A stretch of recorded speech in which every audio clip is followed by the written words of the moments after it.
안녕하십니까. 전국에 있는 우리 재림 성도 여러분, 지금부터 3주에 걸쳐서 뉴스타트와 관련된 말씀을 함께 나누고자 합니다. 여러분, 한국 재림교회는 뉴스타트를 잃고 있는 것 같습니다. 여러분은 그렇게 생각이 되십니까? 어쩌면 이것이 한국 재림교회가 영적인 힘을 잃고 있는 이유가 아닐까 생각이 됩니다. 여러분들이 잘 아시는 것처럼 뉴스타트는 건강을 회복하고 유지하도록 하여 오랫동안 잘 살도록 주어진 기별이 아닙니다. 하나님 없이 건강법을 잘 실천해서 5년 혹은 10년 더 산다고 한들 여러분, 영원한 생명을 잃으면 무엇이 유익할까요? 뉴스타트의 건강기별의 본질은 하나님과의 소통이며 믿음의 회복이며 몸된 이 성전에 주인이신 하나님이 통치하여 하나님의 뜻을 이루게 하는 것이 아니겠습니까? 뉴스타트의 8가지 항목들을 살펴보면 모두 하나님께서 치유의 능력을 두신 치료제들인 것을 알 수가 있습니다. 이 뉴스타트의 본질은 창조주이자 치료자이신 하나님이 본질입니다. 그리고 그 각각의 8가지의 치료제들 하나하나는 우리 하나님을 조명하고 있는데도 불구하고 우리가 어떤 치유의 경험을 하게 되고 또 몸의 회복을 경험한 사람들은 채식이나 육각수, 증류수 혹은 또 걷기 등 어떤 이 비본질적인 요소에 몰입할 우위에 빠지기가 아주 쉽습니다. 그래서 이 뉴스타트에서 왜 하나님인가? 왜 믿음인가? 이 질문에 답하기 위해서는 하나님이 생명의 시여자라는 이 사실에 주목해 볼 필요가 있습니다. 인간을 포함한 식물과 동물은 생명을 가지고 있습니다. 그런데 이 생명을 불어넣으신 그 하나님은 반드시 어떠한 조건이 맞을 때 이 조건이 맞아야 생명이 태동하고 또 발생하여 유지되도록 그렇게 계획을 해 놓으셨습니다. 여러분, 그렇다면 그 조건들은 무엇일까요?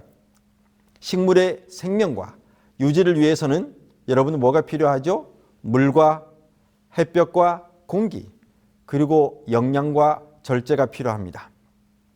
식물은 여러분들이 농사를 지으신 분들은 잘 아시겠습니다만 영양이 있는 곳으로 깊이 뿌리를 박습니다. 영양을 풍성하게 섭취한 식물들은 매우 건강하게 자라납니다. 하지만 그 반대로 식물을 키울 때 비료를 많이 주면 어떻게 됩니까? 식물들은 죽을 수 있습니다. 바로 절제가 필요한 이유인 것입니다. 여러분, 동물들은 어떻습니까?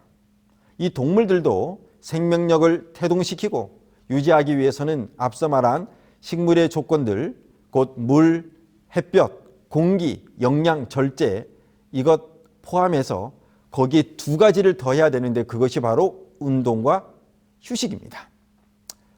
잘 아시는 대로 동물은 쉼을 위하여 동면하기도 하며 또 열심히 운동해서 생명을 유지하고 번식하고 있습니다. 운동하지 않는 이 동물원의 숫사자를 여러분 보신 적이 있으십니까? 생명력을 잃고 있습니다. 왜냐하면 이 운동하지 않는 동물원의 숫사자는 암사자를 보아도 발정이 되지 않습니다. 그래서 이 생명의 유지와 또 태동과 어떤 그 생명의 계속적인 성장을 위해서는 분명한 조건이 맞아야 됨을 우리는 알 수가 있습니다. 그렇다면 사람의 생명과 유지를 위해서는 무엇이 필요할까요? 앞서 기록한 7가지의 가장 본질적인 요소, 그것을 더해야 되는데 그게 여러분 무엇입니까? 네, 하나님을 신뢰하는 믿음입니다. 이 하나님을 신뢰하는 믿음을 더해야 본질적으로 뉴스타트의 8가지 생명의 원리가 완성됩니다. 그러면 왜 인간의 생명을 태동하고 유지하는데 다른 동식물들에는 없는 왜 믿음이 있어야 하는가? 그 해답은 인간만이 가지고 있는 선택을 위한 자유의지에 있습니다. 식물과 동물은 하나님의 생명이 흐르고 있으며 그 생명력은 그것들을 지배하고 있습니다. 하지만 하나님에 의하여 창조되고 생명력이 주어진 인간은 태초에 자유의지를 잘못 사용하여 창조주를 불신하기로 선택하였고 그 결과 여러분들이 아시는 대로 질병과 사망이 이르러 오게 되었다는 사실을 반드시 기억해야 합니다. 그러므로 자유의지를 가진 인간은 선택력을 활용하여 생명의 지어자이신 하나님을 선택하고 그 하나님을 신뢰해야 온전한 생명과 전인적인 건강함에 이를 수 있게 됩니다. 이런 생명 탄생의 원리는 특정한 조건이 맞으면 작동하는 시스템으로 되어 있습니다. 예를 들어 보겠습니다. 꽃이 피는 것을 한번 좀 살펴볼까요? 여러분, 봄이 옵니다. 꽃이 어떻게 느낄까요? 낮이 길어지네? 따뜻해지네? 그러면 꽃을 좀 피워볼까? 여러분, 따뜻해지고 일조량이 길어지면 개화를 유도하는 특정 단백질, 그 유전자가 활성화하여 꽃이 피게 하는 단백질의 발현량을 조절한다고 합니다. 어떤 조건인가요? 꽃이 피는 조건이 무엇입니까? 바로 일정 온도와 일조량, 빛의 양입니다. 이 특정 조건에 이르게 되면 꽃을 피우고 또 열매를 맺는 그 모든 시스템이 작동되게 되어 있는 것입니다. 그렇다면 겨울에 꽃이 피지 않는 이유는 무엇일까요? 여러분, 이 식물에는 저온 감지 유전자가 또 따로 있습니다. 이 유전자는 추위를 감지하게 되는데 추위를 감지하면서 개화 억제 유전자를 조절해서 겨울에는 꽃이 피는 것을 막게 되는 것입니다. 식물은 어떻게 낮과 밤, 겨울과 봄을 구별하는 걸까요? 연구 결과 식물이 시간을 알아차리는 것은 이 생체 시계 속에 알람 시계와 스위치 구실을 하는 유전자 덕분이라고 합니다. 꽃이 피려면 일조량과 일정 온도라는 조건이 맞아야 하는 것처럼 우리가 생명이 탄생되고 생명이 만들어지고 유지되는 데는 반드시 어떤 조건이 있어야 된다고 하는 사실을 우리는 알 수가 있습니다. 이 그림을 보면 생체시계 유전자의 붉은색, 청색빛 등 이 일정량이 비추어지게 되면 생체시계 유전자가 발현되면서 그 산물로 FT 단백질이 만들어지는데 이것에 의하여 식물의 개화가 일어나고 또 열매가 맺히게 되는 것입니다. 여러분, 또 다른 예를 들어 보겠습니다. 계란이 병아리가 되는 것도 마찬가지입니다. 조건이 맞을 때입니다.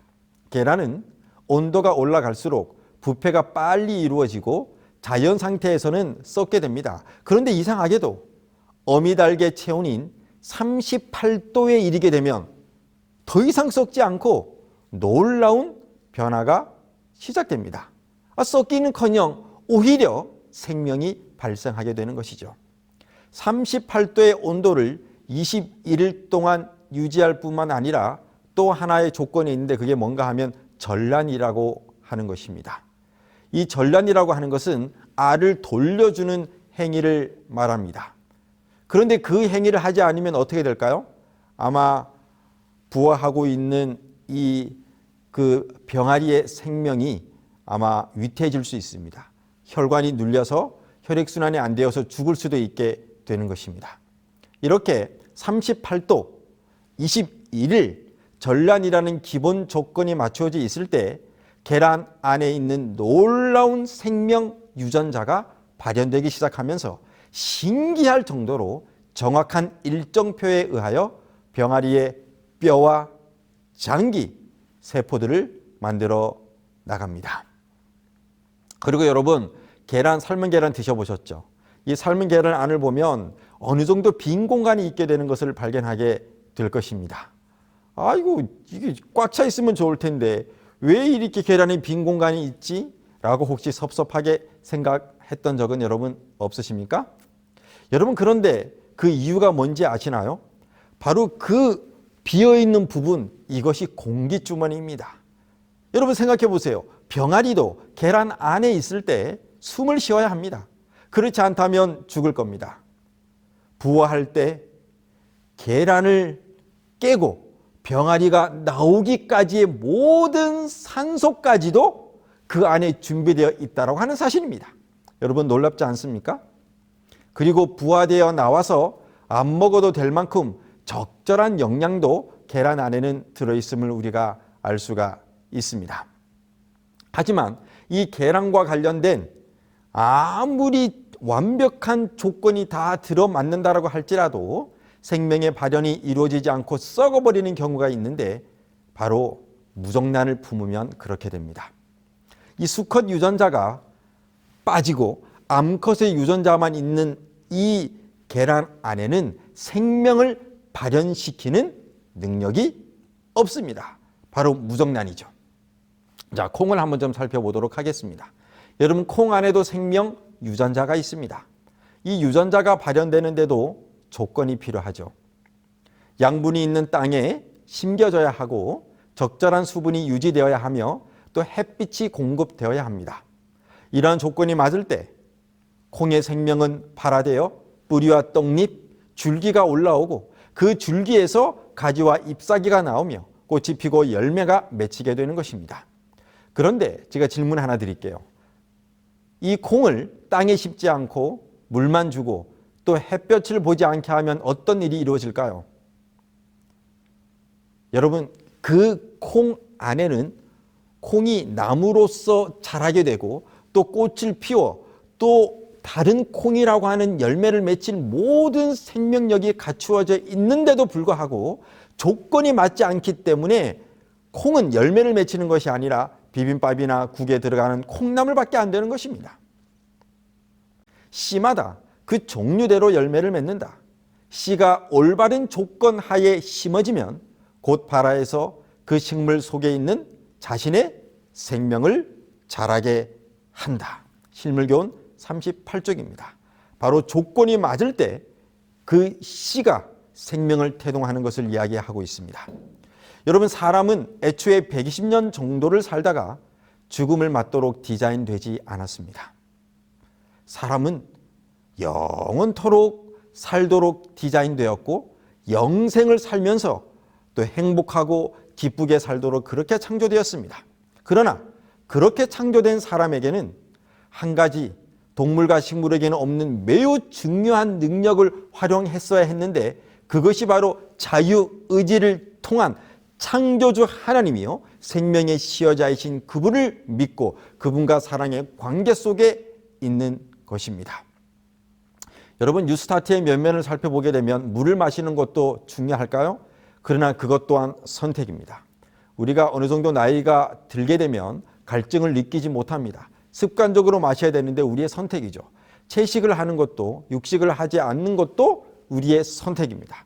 잠을 일찍 자는 것도 선택이며 또 깊은 호흡, 운동, 절제 이 모든 것들은 자유의지를 통한 선택에 의하여 이루어지게 되어 있습니다.